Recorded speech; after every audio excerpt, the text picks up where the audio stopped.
Assalamualaikum warahmatullahi wabarakatuh. Alhamdulillahilladzi anzala as-sakinata fi qulubil mu'minin liyazdadu imanan ma'a imanihim. Asyhadu an la ilaha illallah wahdahu la syarikalah al-alimul hakim. Wa asyhadu anna Muhammadan 'abduhu wa rasuluh dzil qarbir rahim. Allahumma shalli wa sallim wa barik ala sayyidina Muhammadin wa ala alihi wa ashabihi wa man tabi'a hudah ila yaumil ladzi la yanfa'u malu wala banun illa man atallaha biqalbin salim. A'udzu billahi minasy syaithanir rajim. Bismillahirrahmanirrahim.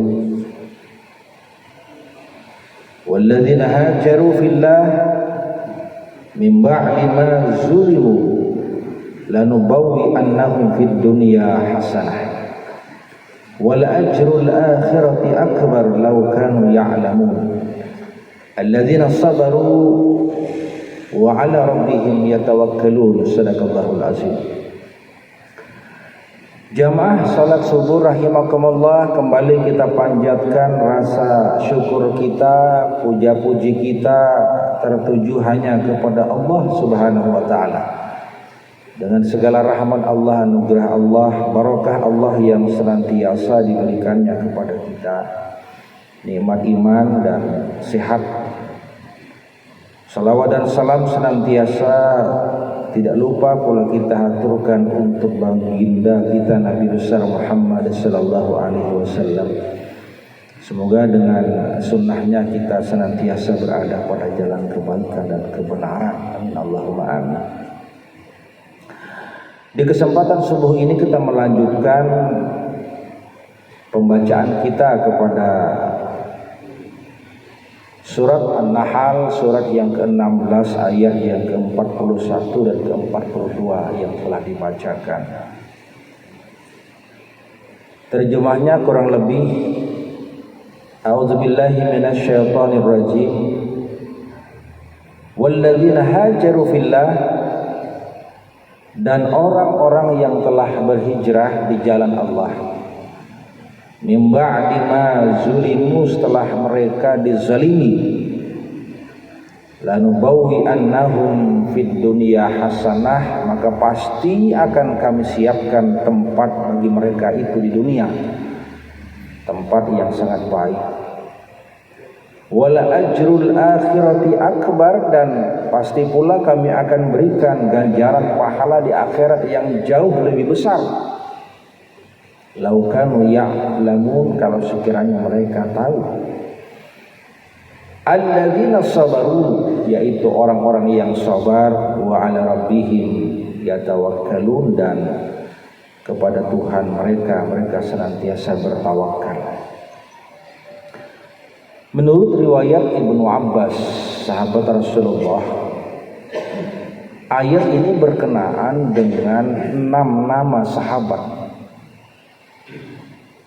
Yang ke-6 sahabat itu telah mendapat perlakuan kejam, bengis, dan penuh dengan siksaan oleh kalangan kafir Quraisy ketika itu, dengan tujuan agar mereka kembali dari Islam untuk kembali ke ajaran nenek moyang mereka sebagaimana orang-orang kafir Quraisy. Terkenalah 6 sahabat itu yang dalam tafsir disebutkan Bilal bin Rabah, ada pula Jubair, ada Suhail, ada Abis, ada Khabab, ada Abi Jandal. Bukan Abu Janda, Abu Jandal atau Abu Jundal. Ke-6 sahabat ini disebutkan dalam asbab an-nuzul, sebab nuzul ayat, sebab turun ayat itu, karena mereka adalah orang yang mendapat perlakuan begitu kejam di kalangan kafir Quraisy. Kita ingat bagaimana Bilal bin Rabah yang diperlakukan, disiksa, diseret ke padang pasir, ditaruh di atas batu, kemudian ditindih dengan batu, sampai-sampai beliau hanya bisa berkata Allah, Allah, Allah. Siksaan yang begitu besar.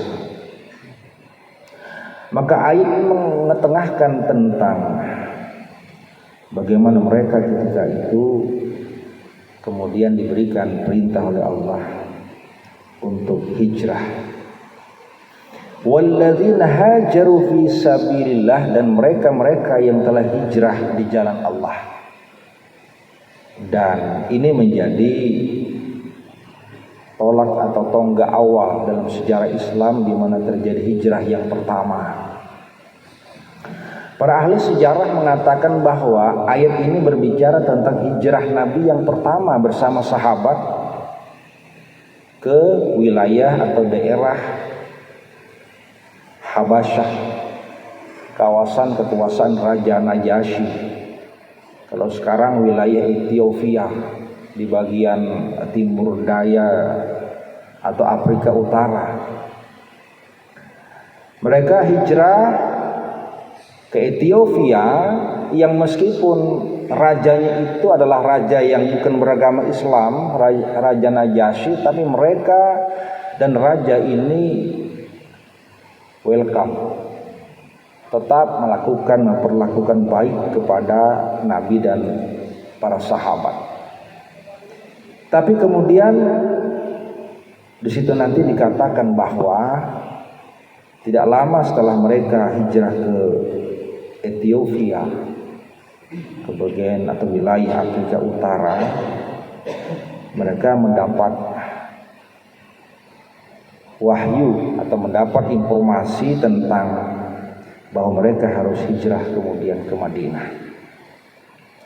Walladzina hajaru fi sabilillah min ba'di ma zulimu. Mereka hijrah setelah mereka mendapat perlakuan zalim. Maka hijrah dalam arti yang pertama adalah hijrah dalam arti fisik. Hijrah secara jasadiah, berpindahnya seseorang dari satu tempat ke tempat yang lain, karena di tempat yang asal mereka telah mendapatkan perlakuan yang kejam, mengancam nyawa dan mengancam agama. Maka hijrah yang pertama adalah dalam arti hijrah jasadiah. Kita harus meninggalkan tempat di mana kita berada, yang di situ kita mendapat perlakuan yang amat sangat kejam, bisa membahayakan nyawa dan bahkan membahayakan agama yang kita yakini sebagai sebuah keyakinan yang benar. Mimba dimaksud zalim kepada kita. Maka pengertian hijrah yang pertama dalam arti hijrah jasadiah ini itu penting kaitannya dengan hajaru fillah, berpindah secara fisik. Perpindahan tempat ke tempat lain itu bukan sekedar pindah semata, tapi ada fillah, di jalan Allah, demi karena untuk Allah. Jadi kata kunci hijrah secara fisik jasmani itu adalah hijrah karena memang atas dasar niat demi untuk karena Allah Subhanahu wa taala. Maka beda dengan hijrah yang tidak ada tujuan fillah.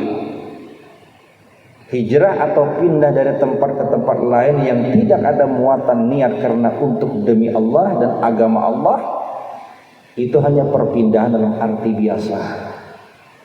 Jadi kita tidak menggunakan istilah yang salah untuk kata-kata hijrah.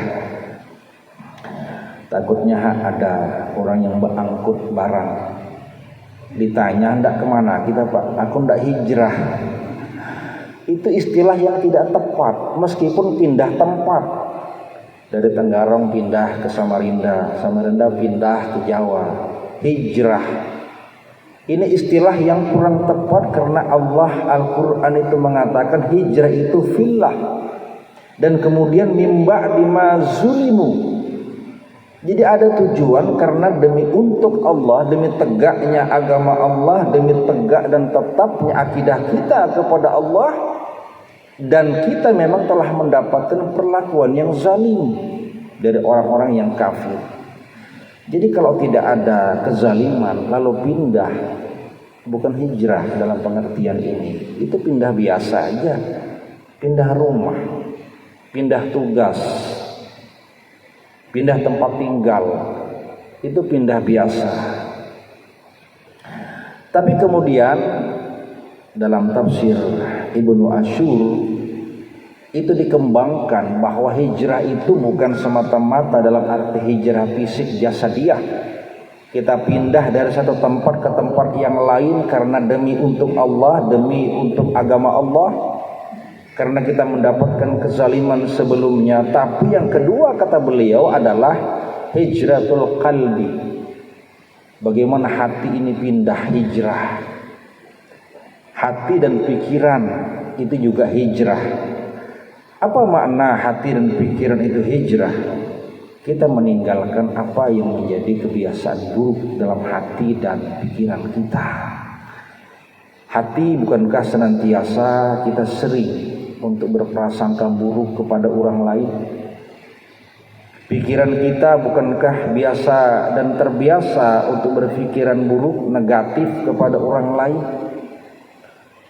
Maka kalau kita punya azam, punya niat yang kuat untuk merubah semua itu agar hati tetap berprasangka baik kepada orang, tidak mudah berprasangka buruk, dan pikiran tidak mudah negatif kepada orang lain, maka itu kata beliau termasuk kepada hijrah.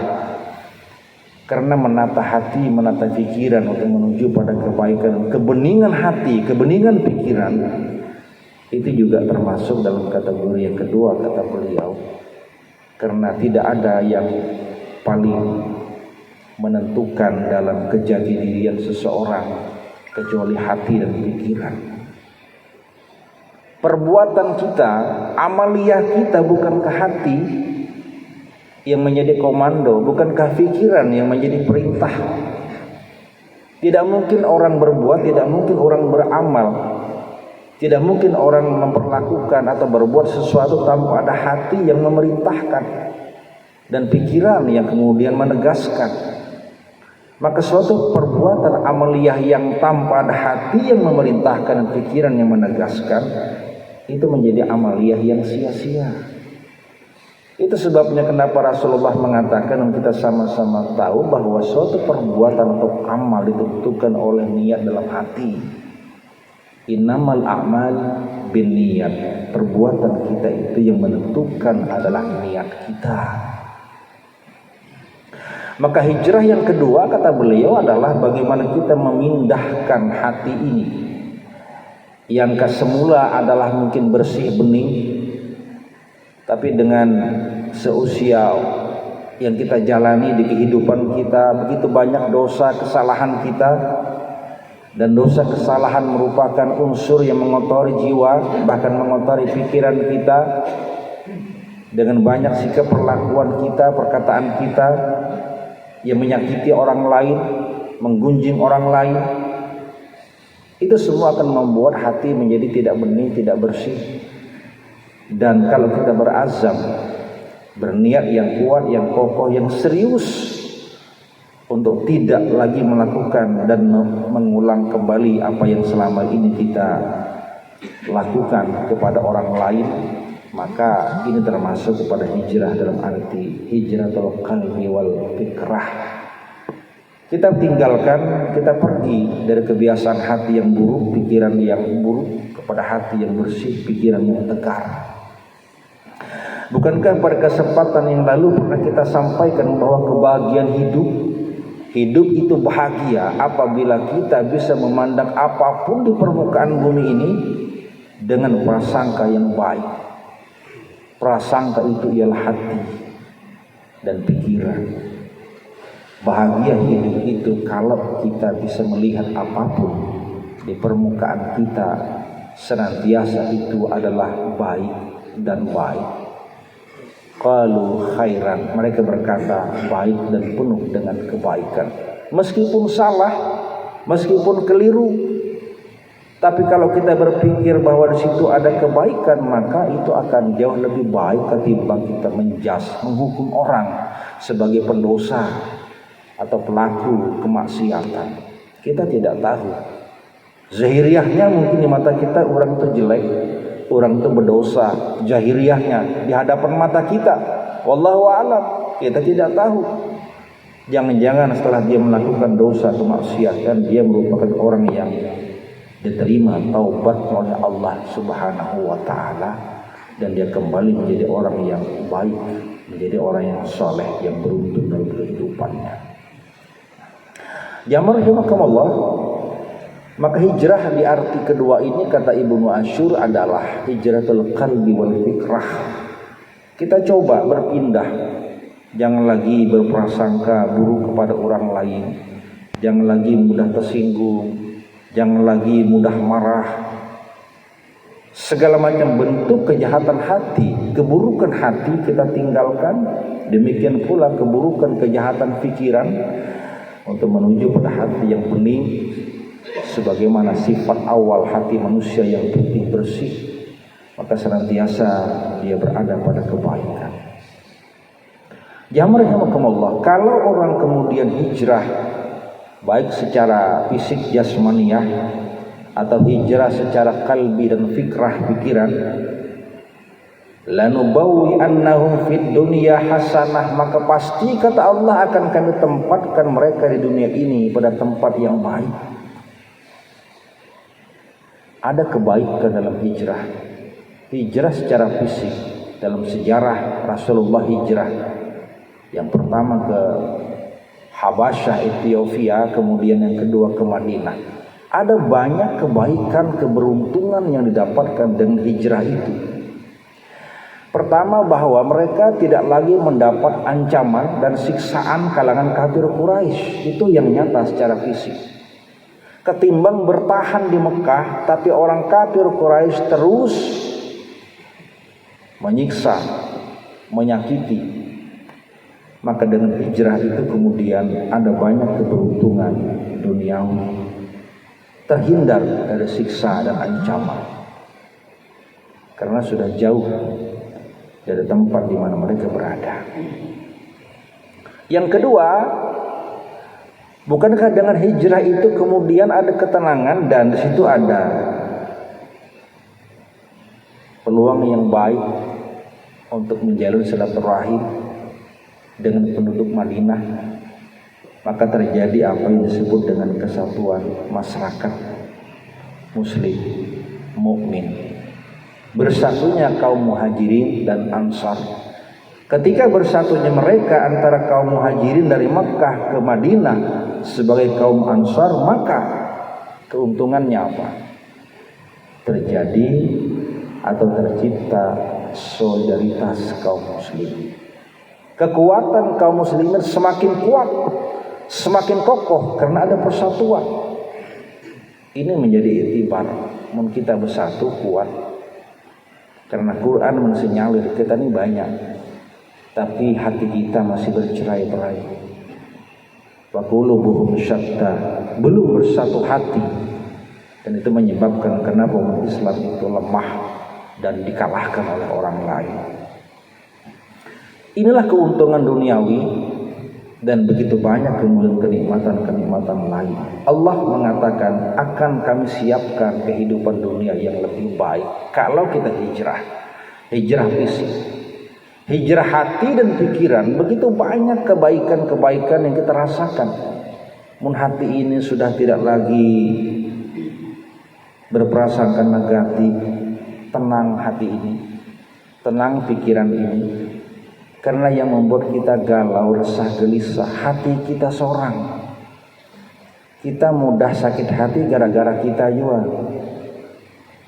Tidak bisa melihat orang senang, sakit hati. Orang banyak duit, nyawa di berduit, sakit hati. Orang karirnya baik, sakit hati. Gara-gara seorang juga. Maka oleh karena itu kehidupan itu akan lebih baik kalau hati ini tetap sebagaimana aslinya. Tidak pernah kita berprasangka negatif kepada apapun dan siapapun. mendapatkan kebahagiaan pada kehidupan dunia, nyaman hidup ini. Bukankah kita pernah katakan bahwa kalau kita itu sakit hati atau takut karena kita sendiri yang menciptakan suasana? Melihat orang karena kita berprasangka sebagai penjahat, lalu kita takut, salah kita juga. Kenapa dianggap sebagai penjahat? Padahal orang baik-baik aja. Kesalahan kita. Malam-malam tidur, ada suara, dikira maling, takut, khawatir harta benda hilang dicuri, gara-gara hati seorang, padahal suara tikus mahajua. Artinya ada kebahagiaan dunia kalau kita bisa hijrahkan hati pikiran untuk senantiasa berada pada kebaikan. Wala ajrul akhirati akbar, tapi ingat kata Allah, kami pun akan siapkan bagi mereka pahala di akhirat dengan pahala yang jauh lebih besar. Tidak ada imbalan kebaikan kecuali imbalan pada kehidupan akhirat bagi orang-orang yang berhijrah di jalan Allah. Lau kanu ya'lamun, kalau mereka tahu. Para ahli bahasa mengatakan lau kanu ya'lamun, kalau mereka tahu, itu ada dua. Aid domirnya itu bisa dua, bisa kepada orang kafir, bisa kepada orang-orang mukmin yang muhajirin. Lau kanu ya'lamun, kalau mereka tahu bahwasanya ada kebaikan dunia dan kebaikan akhirat dalam hijrah bagi orang kafir, kalau mereka tahu, mereka pasti akan berbondong-bondong untuk ikut masuk ke dalam agama Islam kalau mereka tahu. Tapi karena tidak tahu, ya akhirnya mereka tetap memusuhi umat Islam dan kaum muslimin. Bagi orang-orang muslim, bagi orang-orang mukmin sendiri, kalau mereka tahu begitu besar pahala akhir ketimbang kenikmatan duniawi, maka mereka pasti akan tambah kuat jihadnya, tambah kencang semangat hijrahnya. Dan karena mereka tidak banyak yang tahu, maka sebahagian ada yang tidak hijrah. Bukankah momen hijrah itu banyak kemudian membuktikan sahabat-sahabat yang akhirnya tetap pada agama semula, tidak mau menjadi muslim, tidak mau masuk Islam, gara-gara mereka disuruh hijrah ke Madinah. Jamaah rahimakumullah. Siapakah orang-orang yang dikatakan sebagai orang yang bakal mendapatkan pahala pada kehidupan akhirat yang jauh lebih besar? Ada dua. Alladzina sabaru wa ala rabbihim yatawakkalun, yaitu orang-orang yang sabar. Sabar. Kita kadang-kadang salah arti apa itu sabar. Mudah dikatakan, tapi sulit dilakukan. Mufassir mengatakan sabar itu adalah habsun nafs bi'amalis shalihat, atau qahrun nafs li'amalis shalihat, atau li'amalil bir. Bagaimana kita bisa memanage hati, perasaan tetap dalam kebaikan, itu sabar. Bagaimana kita bisa mengekang nafsu yang jahat untuk kemudian diganti dengan kebaikan, itu sabar. Dan jangan lupa di balik kesabaran ada unsur ketegaran dan akal pikiran yang waras. Sabar itu ada unsur hilim, ketegaran pikiran, ketawaduan, tapi sekaligus ada kecerdasan akal pikiran. Jadi orang sabar itu orang yang cerdas. Jadi kalau ada kemudian orang yang tidak cerdas, lalu dia berkata dia sabar, itu tidak sabar. Maka penting kemudian yang kita pahami dari sabar itu adalah bagaimana kita menata jiwa, menata hati, dan tidak memperturutkan hawa nafsu yang jahat, tapi tetap istiqomah untuk mencari kebaikan dengan pikiran yang waras. Ini sabar. Ada musibah, iya musibah. Setiap musibah datang tidak kita kehendaki. Kita sabar dalam arti di balik peristiwa itu ada ketegaran dan kita masih berpikir waras. Jadi kalau ada orang mendapat musibah kehilangan kewarasan, itu berarti kehilangan kesabaran. Ada orang kena musibah gila, stres, kehilangan akal waras, itu artinya dia kehilangan kesabaran. Karena dalam unsur sabar terdapat hilim. Hilim itu ketegaran hati dan ketegaran pikiran. Akal masih waras, jangan sampai kehilangan akal pikiran yang waras. Maka itu artinya kehilangan kesabaran dalam diri kita. Wa 'ala rabbihim yatawakkalun. Yang kedua adalah mereka orang yang bertawakal kepada Allah. Tidak mudah memang kita sabar. Lihat di sini ayatnya. Diawali dengan sebuah penyiksaan dari orang-orang kafir Quraisy, disuruh hijrah. Saat orang hijrah itu apa yang terjadi? Harus meninggalkan kampung halaman. Begitu lama tinggal di kampung tiba-tiba pindah. Itu satu beban mental. Dah lawas di kampung tiba-tiba pindah. Rasa kehilangan. Bukan hanya kehilangan kepada asal di mana kita berada, tapi kehilangan keluarga yang mungkin masih bertahan, kehilangan saudara mungkin yang masih bertahan, kehilangan teman-teman yang mungkin masih bertahan. Berat rasanya meninggalkan. Maka perlu kesabaran. Dan tidak mudah, tidak gampang kemudian apa yang Allah perintahkan untuk hijrah. Kalau bukan karena harus sabar. Alladzina sabaru, harus sabar. Yang kedua, wa 'ala rabbihim yatawakkalun, dan mereka harus tawakal kepada Allah. Tawakal itu adalah inqita' anil kulliyat ma siwallah. Kita penyerahan diri total hanya kepada Allah. Juga kadang-kadang kita salah artikan tawakal. Tawakal bukanlah sebuah kepasrahan dari ketidakberdayaan kita.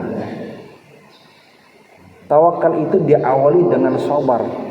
Allazina sabaru wa 'ala rabbihim yatawakkalun.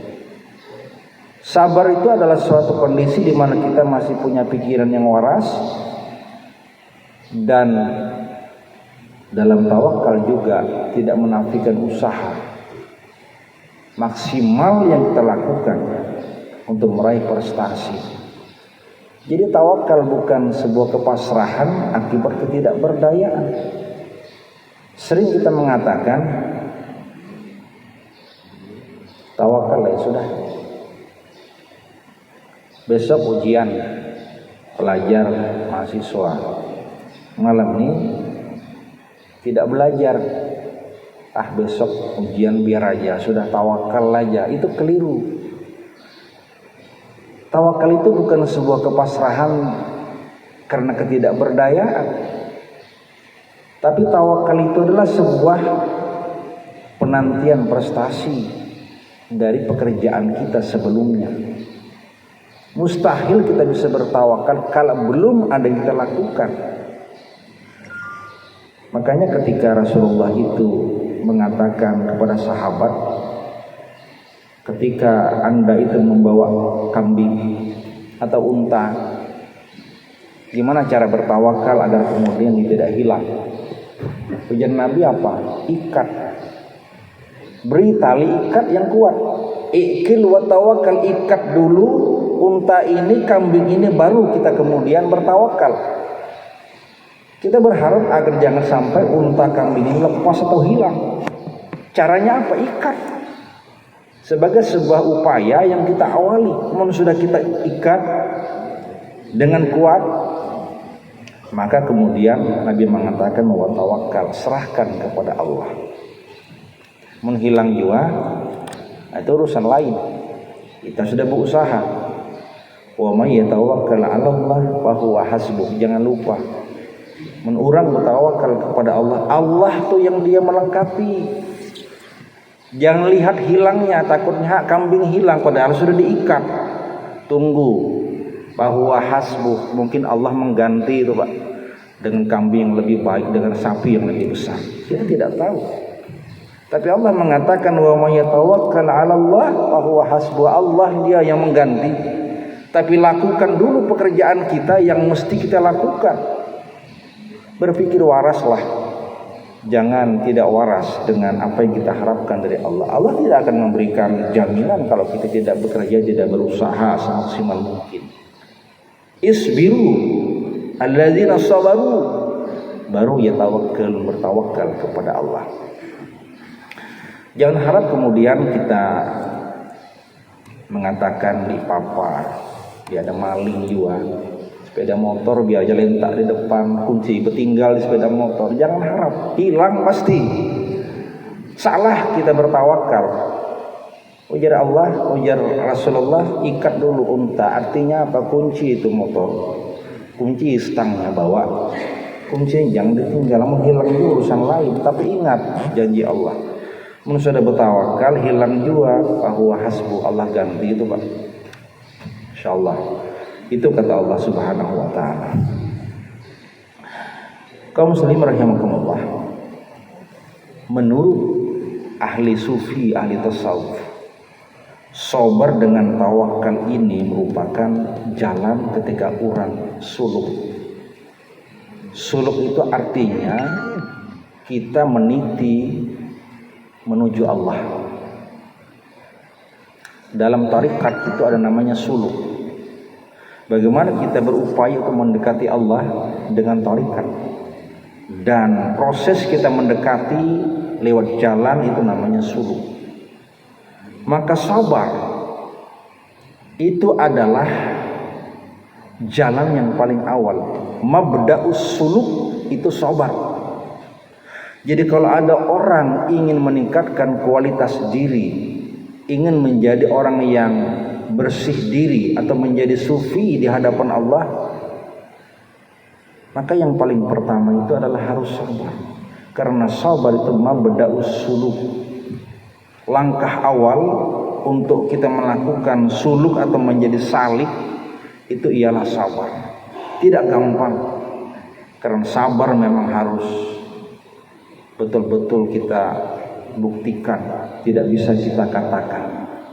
Jangankan kita, Nabi Musa, kita mungkin ingat dengan Nabi Musa dengan cerita pada surat Al-Kahfi ayat 67, ketika dia ingin belajar, dia ingin suluk bersama dengan salah seorang hamba yang dalam hadis disebut sebagai Khidir atau Nabi Khidir alaihissalam. Ketika dia suluk, belajar ilmu, memperdalam ilmu yang disebut dengan ilmu hikmah, maka apa syaratnya? Ujar Khidir alaihissalam, apakah engkau bisa sabar bersamaku? Engkau pasti tidak akan sabar belajar bersamaku. Lan tastati'a ma'aya sabra. Pasti, lan itu artinya sulit dan memang tidak mungkin. Betapa susahnya untuk kita melakukan suluk atau menjadi salik, menata menuju kehadiran Allah Subhanahu wa ta'ala. Nabi Musa tidak sanggup.